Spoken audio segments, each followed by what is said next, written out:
It's interesting to look at the history of Christianity. One of the first things our Muslim friends will do is go to the Crusades. And a lot of Christians in the West are very ashamed of the Crusades.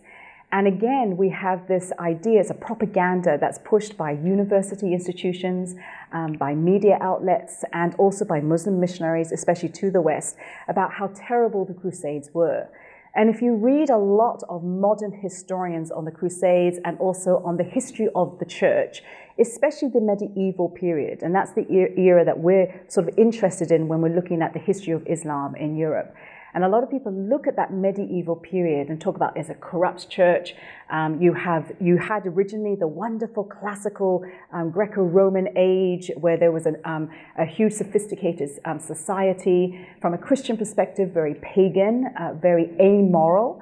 And then you had, in about the 5th century, you had Jesus, of course, came 2,000 years ago, and the church began to spread. But very early on, according to a lot of modern claims, the church got corrupted. And then up about the 5th century, you had the invasions through Europe of your barbaric Germanic tribes. And there we plunged into the Dark Ages. And so then the church was growing, but it became very corrupt. A lot of people sign up to this idea of history. But again, when you go back to the writings of the early church fathers, when you go back to our actual original primary source material, it paints a different picture than what we read in modern day historical literature. And if you read, especially the early church fathers, you'll see some amazing hymns being written, Christians who are responding to the sort of pagan and heretical Christian ideas that are coming up through the churches. The church for 1,000 years was quite unified, and the church was fairly unified and stood against false heresies that were coming up through the church. And as leaders of bishops would have these councils to stand against false teaching. And much of that false teaching centered around who the Lord Jesus Christ was. So his divine nature, the triune God. And they would stand together against these false teachings. In the middle of this apparent barbaric dark age and a corrupt church arose Islam.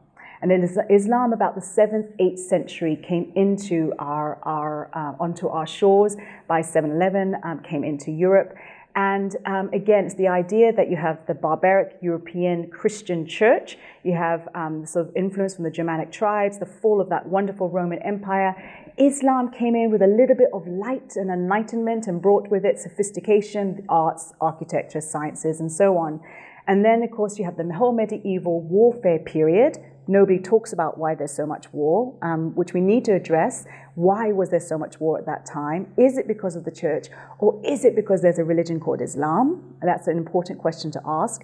And then suddenly people, Christians see, oh, the Reformation happened.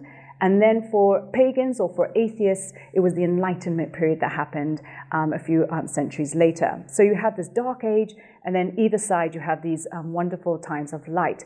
But is that a true reflection of history? And it really isn't when you look at what the actual early church fathers were writing. These were fine Christians who were grappling with a very hostile religion that not only kept non-Muslims under its power as a lesser people with a lesser status, but also were people of war. And again, you can see that from the early textbooks of Islam and those writing, the witnesses outside writing about what was happening.